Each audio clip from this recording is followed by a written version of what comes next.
नमस्कार दोस्तों, आप सभी को स्वागत है आपके अपने चैनल एग्री स्टडी पे। दोस्तों, इस वीडियो में हम बात करेंगे कॉटन कॉर्पोरेशन ऑफ इंडिया के इम्पॉर्टेंट क्वेश्चंस के बारे में। आप में से बहुत सारे लोग मुझे बोल रहे थे कि कॉटन कॉर्पोरेशन ऑफ इंडिया में कैसा क्वेश्चन पूछा जाता है, इसके ऊपर एक वीडियो बनाया जाए, तो इस वीडियो में हम बात करेंगे। तो बिना देरी करते हुए चलिए शुरू करते हैं।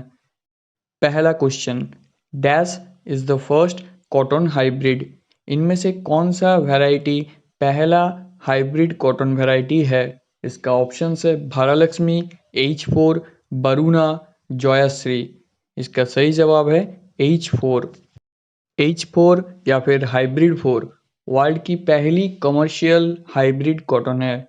इसको 1970 में डेवलप किया गया था और साइंटिस्ट चंद्रकांत टी पैटेल ने ये डेवलप किया था, इसीलिए उनको फादर ऑफ हाइब्रिड कॉटन भी कहा जाता है। ये सब आपको याद रखना होगा, एग्जाम में पूछा जा सकता है। तो इसके बाद हम चलते हैं नेक्स्ट क्वेश्चन पे। Silver fibre revolution is related to cotton, jute, milk production, egg, meat. इनमें से कौन सा सही जवाब है? इसका सही जवाब है ऑप्शन ए यानी कि कॉटन। स्टूडेंट्स अक्सर सिल्वर रेवोल्यूशन और सिल्वर फाइबर रेवोल्यूशन में कंफ्यूज हो जाते हैं। सिल्वर रेवोल्यूशन एग या फिर पोल्ट्री के रिलेटेड है और silver fibre revolution cotton production से रिलेटेड है। ये आपको याद रखना होगा। हम बात करते हैं third question, who is known as the father of Indian rashtra. Indian राष्ट्र के फादर किसको कहा जाता है? इसका ऑप्शन है केसी Mehta, KR Kiratkar, EJ Buttler, मनोरंजन मित्रो। इसका सही जवाब है ऑप्शन ए केसी मेहता। केसी मेहता बहुत ही फेमस इंडियन साइंटिस्ट थे।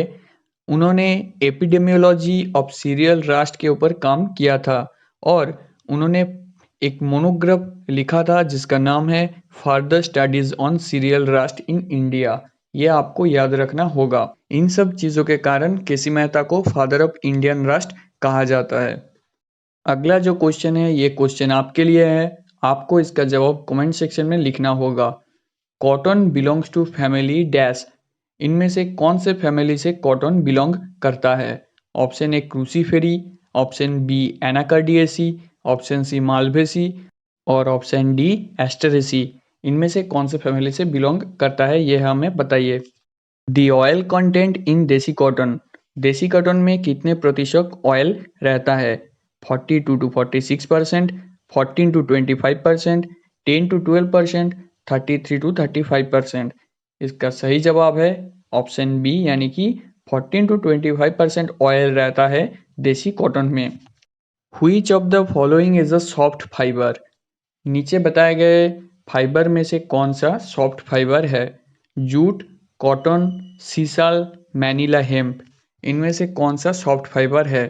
इसका सही जवाब है ऑप्शन ए यानी कि जूट। सॉफ्ट फाइबर क्या होता है?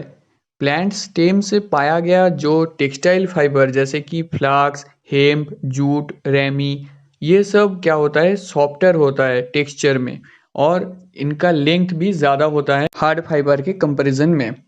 The process of separating fibre from seed cotton is known as. जो सीड कॉटन होता है उनसे फाइबर को सेपरेट करने की प्रोसेस को क्या कहा जाता है? Option A nipping, option B ginning, option C capping, option D rolling. इसका सही जवाब है ऑप्शन बी यानी कि गिनिंग कहा जाता है। Okra is used as a trap crop in which of the following crop. नीचे बताए गए कौन से क्रॉप में एक ट्रैप क्रॉप की तौर पे ओकरा यानी कि भेंडी को यूज किया जाता है? इसका ऑप्शन है मेरीगोल्ड, चिली, मस्टर्ड, कॉटन। इसका सही जवाब है ऑप्शन डी यानी कि कॉटन। कॉटन में कॉटन बोलवर्म जो होता है वो बहुत ही सीवियर पेस्ट होता है। इनके अटैक से बचने के लिए ओकरा यानी कि भिंडी को ट्रैप क्रॉप की तरह यूज किया जाता है।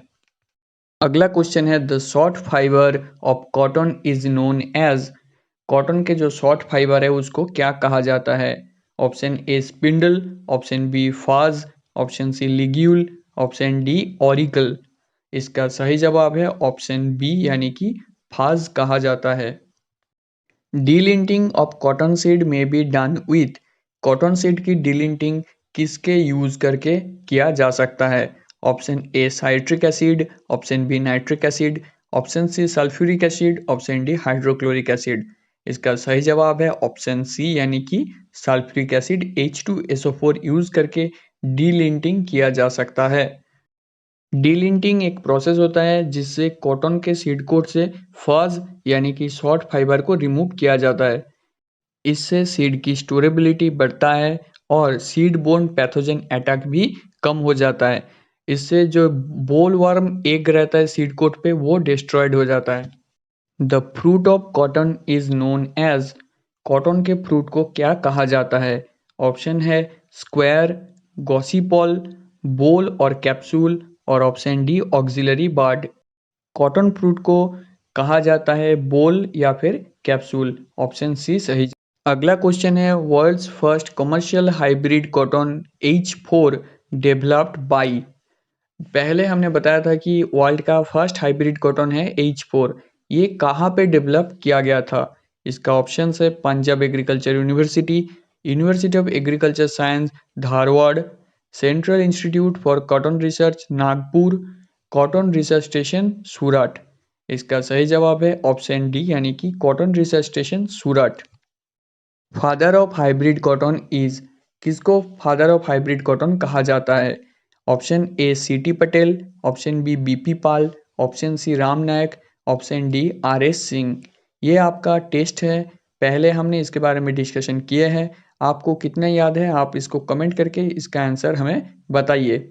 अगर आपको याद नहीं है तो आप वीडियो को और एक बार देख लीजिए, इससे आपका रिवीजन भी हो जाएगा। अगला क्वेश्चन बहुत पॉपुलर क्वेश्चन है, ये बहुत एग्जाम में पूछा जाता है। Central institute for cotton research is situated at, कहाँ पे सेंट्रल कॉटन रिसर्च इंस्टीट्यूट अवस्थित है? ऑप्शन है लुधियाना, हिसर, नागपुर, भोपाल, आनंद। इसका सही जवाब है ऑप्शन सी यानी कि नागपुर पे स्थित है। One bale of cotton is, cotton की एक बेल की वेट कितनी होती है? 180 kg, 160 kg, 170 kg, 190 kg। India के जो कॉटन एसोसिएशन ऑफ इंडिया होता है वो एक बेल की वेट 170 kg मानता है। जो बेल है ये बहुत ही फ्लेक्सिबल एक पैरामीटर है। बेल का जो साइज़ है ये हर कंट्री में डिफरेंट होता है। कभी कभी एक कंट्री के दोनों अलग रीजियन में भी एक बेल की जो मेजरमेंट है वो वेरी करता है। इंडिया के लिए आप 170 kg को राइट आंसर कर सकते हैं। दोस्तों उम्मीद करते हैं ये वीडियो आपको पसंद आया है, आपके लिए बहुत हेल्पफुल हुआ होगा। अगर आपको और भी MCQ चाहिए कॉटन कॉर्पोरेशन ऑफ इंडिया के रिगार्डिंग या फिर कोई भी और एग्जाम के रिगार्डिंग, आप हमें कमेंट करके बताइए। चैनल में नए हैं तो चैनल को सब्सक्राइब करके हमारे साथ जुड़े रहिए। धन्यवाद।